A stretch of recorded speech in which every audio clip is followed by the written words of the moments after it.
திருவள்ளூர் அருகே ராமராஜ கண்டிகை பகுதியில் மது போதையில் பெண்களிடம் அத்துமீறியதாக கூறி அசாம் மாநிலத்தை சேர்ந்த பிரஜந்தாஸ் என்ற வட மாநில இளைஞரை பொதுமக்கள் அடித்தே கொலை செய்ததாக கூறப்படும் சம்பவம் குறித்து போலீசார் விசாரணை மேற்கொண்டு வருகின்றனர்.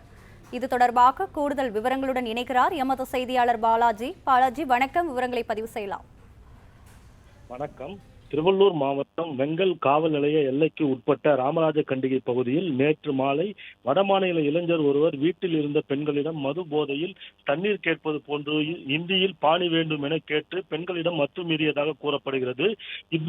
இந்த நாள் ஓடி பார்த்த உறவினர்கள் மற்றும் அக்கம் பக்கத்தினர் வடமாநில இளைஞரை சரமாரியாக தாக்கியதாக கூறப்படுகிறது. இதில் சம்பவ இடத்திலேயே வடமாநில இளைஞர் மயங்கி விழுந்த நிலையில் இதுகுறித்து காவல்துறையினருக்கு அளிக்கப்பட்ட தகவலின் அடிப்படையில் சம்பவ இடத்திற்கு வந்த வெங்கல் காவல்துறையினர் அவரை மீட்டு திருவள்ளூர் அரசு மருத்துவக் கல்லூரி மருத்துவமனைக்கு அனுப்பி வைத்த நிலையில் அவரை பரிசோதித்த மருத்துவர்கள் அவர் வழும் வழியிலேயே உயிரிழந்ததாக தெரிவித்தனர்.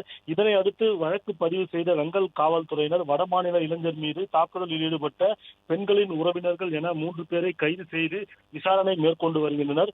மேலும் உயிரிழந்த வடமாநில இளைஞர் அசாம் மாநிலத்தைச் சேர்ந்தவர் என்பதும் நேற்றுதான் அசாம் மாநிலத்தில் இருந்து பணிக்காக வெங்கல் பகுதிக்கு வந்திருந்த நிலையில் மதுபோதையில் சம்பவம் நடைபெற்றது இருப்பதாக காவல்துறையின் தகவல் தெரிவிக்கப்பட்டுள்ளது. மேலும் அந்த பகுதி மக்கள் அடித்துக் கொண்டார்களா அல்லது மதுபோதையில் இருந்ததால் நாக்கு வறண்டோ அல்லது வேறு ஏதேனும் காரணமாக இறந்தார்களா எனவும் பிரேத பரிசோதனை முடிவில் இந்த சம்பவம் முழு விவரங்கள் தெரிய வரும் காவல்துறையில் தகவல் தெரிவிக்கப்பட்டுள்ளது. பிளே ஸ்டோர் மற்றும் ஆப் ஸ்டோரில் இருந்து பாலிமர் செயலியை QR கோடு மூலம் பதிவிறக்கம் செய்யுங்கள். செய்திகளை உடனுக்குடன் பெறுங்கள்.